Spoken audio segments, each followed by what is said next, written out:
រៀបចំដំណើរដ៏រីករាយទៅស្អាងភ្នំទស្សនាថ្មជាតិបានទៅកូកូហ្វាមស្រស់ស្អាតក្រៃកូនស៊ីសានៅសេសញញឹមស្រស់សប្បាយចិត្ត មីស៊ូនេះខ្ញុំឈ្មោះគីមៀនជូនេះខ្ញុំឈ្មោះកាញ់ច្រត់ថ្ងៃនេះលោកគ្រូអ្នកដឹកនាំបានមកនាំយើងមកកាន់រមណីយដ្ឋានចា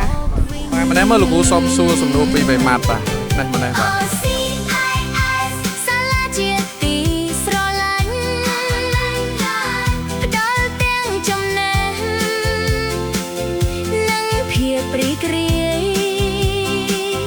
រៀនផងលេងផងស្គាល់ពិភពថ្មីដំណើរនេះមានន័យ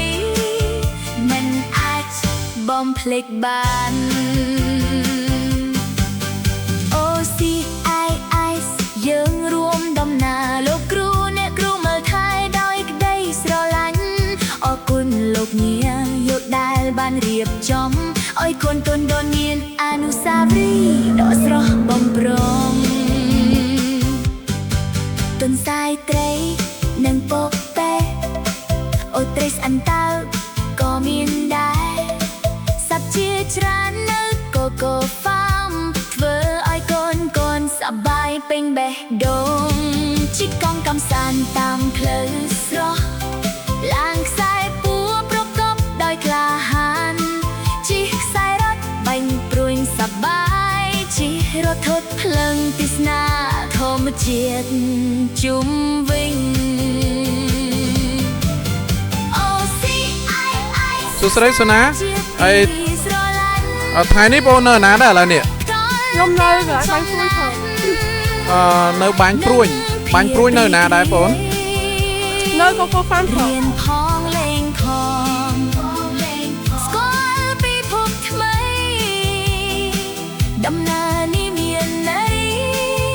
មិនអាចបំភ្លេចបានស្នាមញញឹមកូននៅគ្រប់ទីកន្លែងសំឡេងសាច់លឺកងរំពងមិត្តភាពកាន់តែរងងបទពិសោធន៍ថ្មីចងជាអនុស្សាវរីយ៍លោកគ្រូអ្នកគ្រូនៅចិត្តកូនយកចិត្តទុកដាក់គ្រប់ពេលវេលាថែរក្សាសុវត្ថិភាពមានផ្ទាល់ភាពកក់ក្ដៅដោយគ្រួសារតែមួយរបស់យើងសូមអរគុណលោកស្រីសាលាដែលរៀបចំដំណើររវាងអត្ថន័យសាមភ្នំនិងកូកូហ្វា